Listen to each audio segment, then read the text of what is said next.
जय हिंद साथियों, स्वागत है आपका मेरा अपना YouTube channel Kishan global studies पर। तो साथियों, हम लोग पढ़ रहे थे बायोलॉजी और बायोलॉजी में हम लोग पढ़ रहे थे, कल पढ़े थे चैप्टर 2। ठीक है, आज हम लोग पढ़ेंगे चैप्टर 3 पादप आकारिकी। तो आप लोग वीडियो में अंत तक बने रहिएगा। जितना भी इसका वन लाइनर सवाल जितना भी होगा इसका आपको मैं प्रोवाइड इसी वीडियो में कर दूंगा, इसलिए वीडियो में अंत तक बने रहिएगा। वीडियो को ज़्यादा स्किप ना कीजिएगा। ठीक है, बहुत ही इंपॉर्टेंट सवाल है चैप्टर 3 का।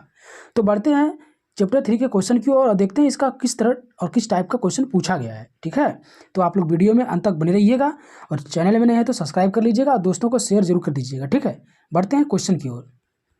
तो देखिए, चैप्टर 3 का पहला सवाल की ओर हम आ चुके हैं। अगर आप आंसर जानते होंगे तो कमेंट भी कीजिएगा। ठीक है, और साथ ही साथ वीडियो अंत तक देखने के बाद आपको किस तरह से लगा, ठीक है, आप कमेंट कीजिएगा जरूर, आपसे मेरा रिक्वेस्ट है। ठीक है, तो बढ़ते हैं, पहला क्वेश्चन देखते हैं क्या है। सवाल है, मूलांकुर के अतिरिक्त पौधे के किसी भाग में विकसित होने वाली जड़ें जो कहलाती है वो क्या कहलाती है? वो अपस्थानिक कहलाती है। साथियों, करेक्ट आंसर हो जाएगा कि मूलांकुर के अतिरिक्त पौधे के किसी भी भाग में विकसित होने वाली जड़ें कहलाती है अपस्थानिक। करेक्ट हो जाएगा। ठीक है, बढ़ते हैं नेक्स्ट क्वेश्चन की ओर। नेक्स्ट है, मूलांकुर से विकसित होने वाली जड़ जो कहलाती है वो क्या कहलाती है? वो मूसला जड़ें कहलाती है। करेक्ट आंसर हो जाएगा। नेक्स्ट है, श्वसन मूल मिलती है। श्वसन मूल मिलती है तो किससे मिलती है? जूसिया से मिलती है। किससे मिलती है? जूसिया से। करेक्ट आंसर हो जाएगा। नेक्स्ट क्वेश्चन है, डहेलिया की जड़ें होती है। डहेलिया की जो जड़ें होती है किस तरह होती है? कंदील तथा पुलकित होती है। किस तरह होती है? कंदील और पुलकित। करेक्ट आंसर हो जाएगा। नेक्स्ट क्वेश्चन है, ऊपरी रोही मूल मिलती है। ऊपरी रोही मूल मिलती है तो किससे मिलती है साथियों? वो मिलती है आर्किड्स। आर्किड्स में मिलती है। करेक्ट आंसर हो जाएगा। नेक्स्ट क्वेश्चन है साथियों, वीडियो में अंत तक बने रहिएगा। जैसे क्लास खत्म होगा आपको पीडीएफ टेलीग्राम में मिल जाएगा। अगर आप टेलीग्राम में नहीं जुड़े हैं तो टेलीग्राम में जरूर जुड़ जाइएगा। देखिए, नेक्स्ट सवाल है, न्यूमेटा फोर्स श्वसन मूल प्राय मिलती है। न्यूमेटा श्वसन मूल प्राय मिलती है तो कहाँ मिलती है? मैनग्रोव पादपों में मिलती है। करेक्ट आंसर हो जाएगा। नेक्स्ट है, आर्किडस में विलामेन जड़ें होती है। आर्किडस में जो विलामेन जड़ होती है साथियों वह किसमें होती है? नमी अवशोषित करने के लिए होती है। क्या करने के लिए होती है? नमी को अवशोषित करने के लिए होती है। नेक्स्ट क्वेश्चन है, आलू है। आलू क्या है? एक प्रकार का तना है। क्या है? आलू एक प्रकार का तना है। ठीक है साथियों। नेक्स्ट है, जितना भी सवाल है साथियों सब वन लाइनर है। ठीक है, वीडियो में अंत तक बने रहिएगा, ज़्यादा स्किप ना कीजिएगा, बहुत ही इंपॉर्टेंट सवाल है। सवाल है, अवस्तंभ मूल स्टिल रूट पाई जाती है तो किसमें पाई जाती है? गन्ने में पाई जाती है साथियों। बहुत अच्छा सवाल है कि अवस्तंभ मूल मतलब स्टिल रूट जो पाई जाती है वो गन्ने में पाई जाती है। करेक्ट हो जाएगा। नेक्स्ट है, स्तंभ मूल प्रॉप रूट वो किस में पाई जाती है? तो अपस्थानिक जड़ें में पाई जाती है। करेक्ट आंसर हो जाएगा। नेक्स्ट है साथियों, जड़ें विकसित होती है तो किसके कारण जड़ें विकसित होती है? तो मूलांकुर के कारण जड़ विकसित होती है। करेक्ट हो जाएगा। नेक्स्ट है साथियों, गाजर एक प्रकार का है क्या? तो जड़ है गाजर। ठीक है। नेक्स्ट है, जड़ के किस भाग में सर्वाधिक वृद्धि होती है? तो मूल शीर्ष के ठीक पीछे जड़ के भाग में वृद्धि होती है। ठीक है। नेक्स्ट है, बरगद के पेड़ के तने से लटकने वाली मोटी जड़ें कहलाती है। वह क्या कहलाती है? तो स्तंभ मूल कहलाती है। करेक्ट आंसर हो जाएगा। नेक्स्ट क्वेश्चन है, न्यूमेटाफोर्स श्वसन मूल प्राय मिलती है। न्यूमेटाफोर्स श्वसन मूल प्राय मिलती है तो किसमें मिलती है? तो मैनग्रोव पादपों में मिलती है। करेक्ट आंसर हो जाएगा। नेक्स्ट है, श्वसन मूल पाई जाती है। श्वसन मूल किसमें पाई जाती है? तो राइजोफोरा में पाया जाता है श्वसन मूल। करेक्ट आंसर हो जाएगा। नेक्स्ट है, पान की लता में बनने वाली जड़ कौन सी है? तो आरोही जड़ है। करेक्ट आंसर हो जाएगा। नेक्स्ट है, आलू खाने योग्य भाग होता है। तो आलू खाने योग्य भाग जो होता है वो कौन सा होता है? तो तना होता है साथियों। करेक्ट आंसर हो जाएगा। नेक्स्ट है पर्णकाय स्तंभ का रूपांतरण है तो तना का है, किसका है, तना का है। नेक्स्ट है नागफनी के प्रकाश संश्लेषण, नागफनी के प्रकाश संश्लेषी कार्य होता है तो क्या होता है, पर्णकाय स्तंभ द्वारा होता है, करेक्ट आंसर हो जाएगा। नेक्स्ट सवाल है साथियों, आलू है एक प्रकार का तना, रिपीटेड सवाल है साथियों, कुछ ऐसे सवाल हैं जो 1 से 2 बार रिपीट कर दिया है, ठीक है। तो आलू एक प्रकार का क्या है, तो तना है, ठीक है। नेक्स्ट क्वेश्चन है मातृ पौधे के समान पौधे प्राप्त होते हैं तो कैसे पौधे प्राप्त होते हैं, तने की कलम से प्राप्त होते हैं, ठीक है। नेक्स्ट है आलू भूमिगत रूपांतरित तना होता है जिसे क्या कहा जाता है, तो कंद कहा जाता है, करेक्ट आंसर हो जाएगा। नेक्स्ट है साथियों हल्दी के पौधे का खाने योग्य हिस्सा कौन सा होता है, तो प्रकंद होता है। हल्दी के पौधे का खाने योग्य भाग जो होता है उस हिस्सा को क्या कहते हैं, प्रकंद कहते हैं, करेक्ट हो जाएगा। नेक्स्ट है अदरक क्या है, राइजोम है, क्या है, अदरक राइजोम है, करेक्ट आंसर हो जाएगा। नेक्स्ट है प्याज के खाद्य भाग, प्याज के खाद्य भाग क्या होता है, तो तना होता है। नेक्स्ट है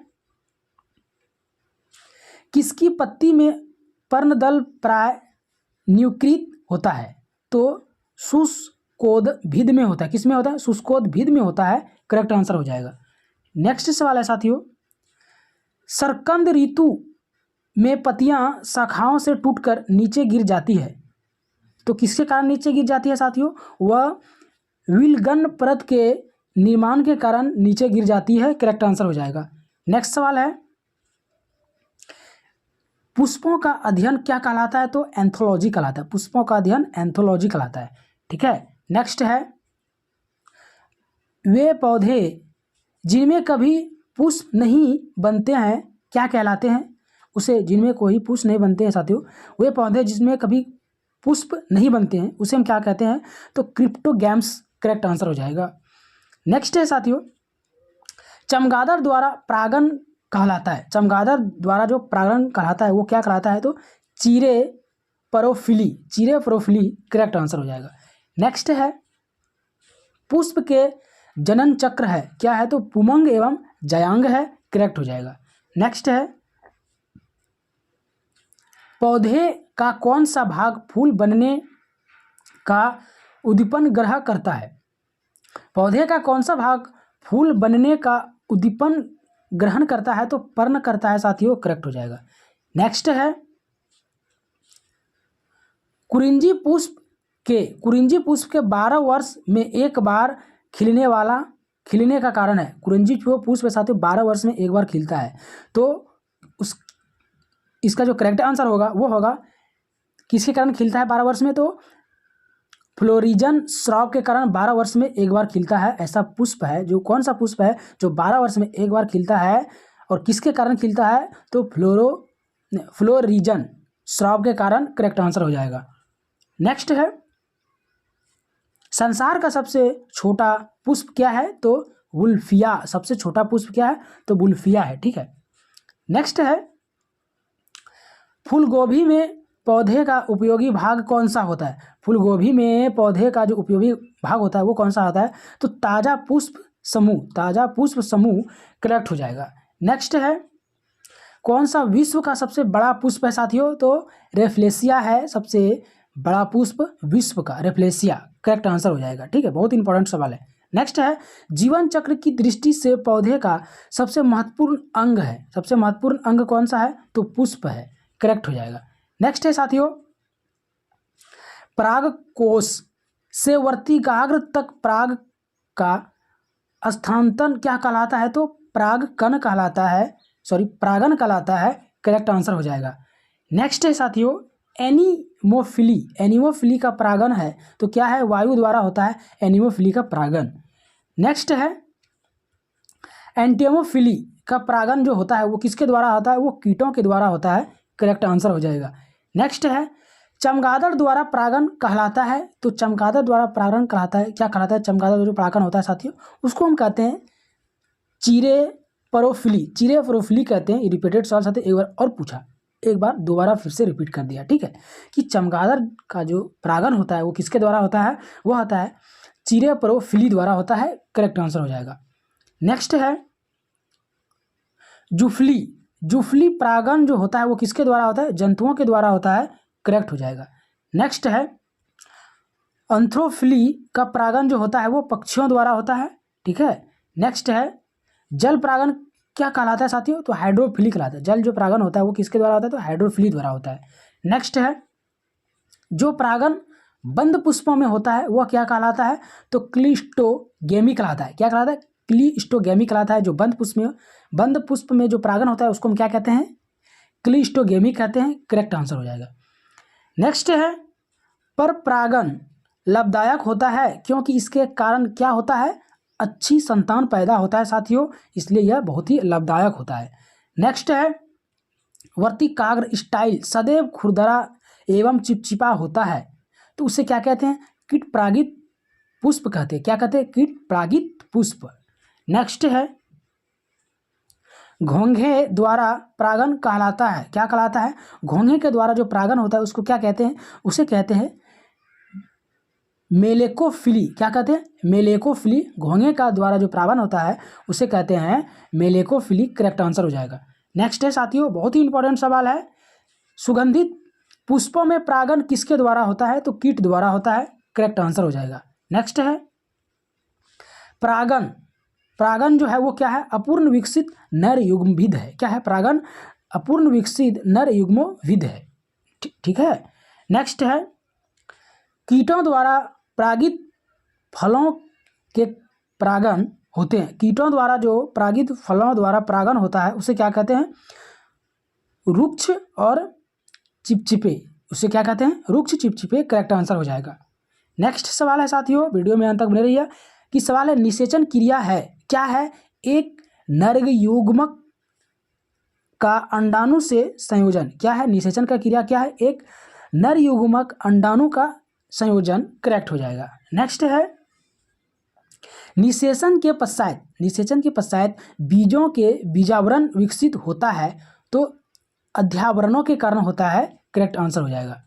नेक्स्ट है द्विनिषेचन क्या होता है? द्विनिषेचन डबल फर्टिलाइजेशन जो होता है वो क्या होता है? तो आवृत्ति बीज का होता है, करेक्ट आंसर हो जाएगा। नेक्स्ट है अनिषेचन होता है। अनिषेचक जनन जो होता है वह क्या है? वह होता है बिना निषेचन के अंडाणु का परिवर्धन करना, उसे ही कहते हैं अनिषेचक जनन, ठीक है।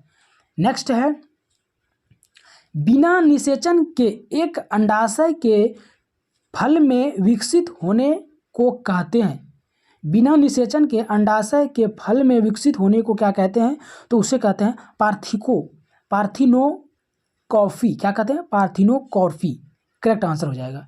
नेक्स्ट है साथियों बस कुछ ही सवाल बचे हैं, अंत तक वीडियो में बने रहिएगा, कि शहतूत फल है तो क्या है? तो अनिषेक फलिनीय है। क्या है? अनिषेक फलिनीय है। नेक्स्ट है एक सत्य फल प्रवर्धित होता है अंडाशय में। किसमें होता है? अंडाशय में।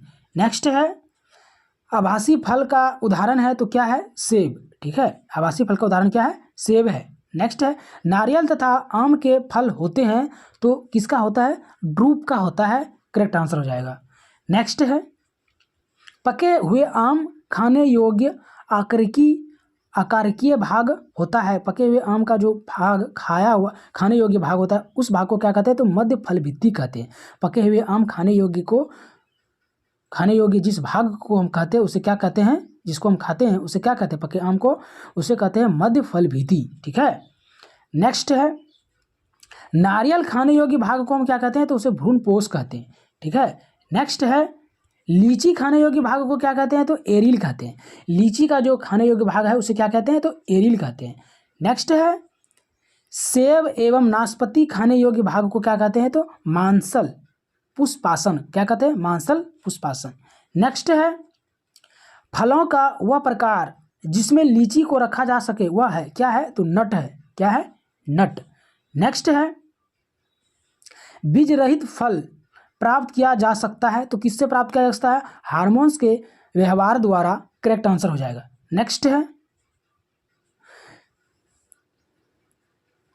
अनानास के किस अनानास जो है वो किस प्रकार का फल है ये बताना है।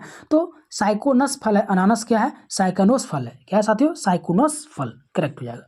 नेक्स्ट है, किस पौधे का फल भूमि के नीचे पाया जाता है, तो मूंगफली। किस पौधे का फल भूमि के नीचे पाया जाता है, तो मूंगफली, करेक्ट आंसर हो जाएगा। ठीक है, नेक्स्ट है, नाशपाती का कौन सा भाग खाया जाता है, नाशपाती का जो फल है वो कौन सा भाग खाया जाता है, तो गुद्देदार पुष्पासन खाया जाता है, करेक्ट आंसर हो जाएगा। नेक्स्ट है, किस पौधे में बीज होता है, किस पौधे में बीज होता है लेकिन फल नहीं होता है, तो साइकस में बीज होता है लेकिन फल नहीं होता है, करेक्ट आंसर हो जाएगा। नेक्स्ट सवाल है साथियों, बीज सीड्स विकसित जो होता है, बीज जो विकसित होता है वो किससे से होता है, वो बीजांड से होता है, करेक्ट आंसर हो जाएगा। नेक्स्ट सवाल है कि भ्रूण किसमें मिलता है, भ्रूण जो मिलता है वो किसमें मिलता है, वो बीज में मिलता है, करेक्ट आंसर हो जाएगा। नेक्स्ट है, आर्किडीज के बीज होते हैं, आर्किडीज को बीज होते हैं वो किसके होते हैं, हल्के तथा शुष्क होते हैं, करेक्ट आंसर हो जाएगा। नेक्स्ट है, सामान्यतः अंकुरण के लिए किसकी आवश्यकता नहीं होती है, अंकुरण के लिए किसकी आवश्यकता नहीं होती है, तो प्रकाश की, करेक्ट आंसर हो जाएगा। नेक्स्ट है, सहजीव प्रजक अंकुरण किसमें पाया जाता है, सहजीव प्रजक अंकुरण किसमें पाया जाता है, तो राइजोफोरा में पाया जाता है, करेक्ट आंसर हो जाएगा। नेक्स्ट है, अधोभूमिक अंकुरण पाया जाता है, अधोभूमिक अंकुरण किसमें पाया जाता है, तो मक्का में पाया जाता है, करेक्ट आंसर हो जाएगा। नेक्स्ट है, भूमोरिक अंकुरण पाया जाता है, भूमोरिक अंकुरण किसमें पाया जाता है, अरंडी में पाया जाता है, किसमें पाया जाता है, भूमोरिक अंकुरण अरंडी में पाया जाता है। ठीक है, नेक्स्ट है, पौधे में प्रियस्थ अंकुरण का अभिप्राय है, पौधे में प्रियस्थ अंकुरण का अभिप्राय है जो वो क्या है कि जनक वृक्ष पर लगे हुए फल के भीतर बीजों का अंकुरण, करेक्ट हो जाएगा। नेक्स्ट सवाल है साथियों, सवाल है, घटपर्णी के भागों में कौन सा एक घट में रूपांतरण होता है, तो पत्ता में होता है, किसमें रूपांतरण होता है, पत्ता में, करेक्ट हो जाएगा। नेक्स्ट है, घटपर्णी एक प्रकार का क्या है, तो कीटहारी पादप है, क्या है, कीटहारी पादप। नेक्स्ट है, संसार में सबसे तेज बढ़ने वाला जो पौधा है वो है बांस। ठीक है, नेक्स्ट है, और अंतिम सवाल है चैप्टर 3 का। ठीक है, चैप्टर 3 का अंतिम सवाल है साथियों, बस सवाल की ओर आप अंतिम सवाल है, वीडियो में अंत तक बने रहिएगा। सवाल है कि विश्व में सबसे लंबा जो पौधा होता है वो क्या होता है, तो यूकेलिप्टस होता है, करेक्ट आंसर हो जाएगा। नेक्स्ट क्वेश्चन है, बहुत अच्छा सवाल है, बहुत सवाल अच्छा है, और ये चैप्टर 3 का अंतिम सवाल है। सवाल है साथियों, किस चीज को अधिक खाने से केवल पृथ्वी के अधिक जनसंख्या का भरण पोषण हो सकता है, तो वनस्पति उत्पाद, मेरा करेक्ट आंसर हो जाएगा। ये चैप्टर का अंतिम सवाल था साथियों, चैप्टर 3। कल फिर मिलेंगे चैप्टर 4 में। ठीक है, तो तब तक के लिए जय हिंद, जय भारत।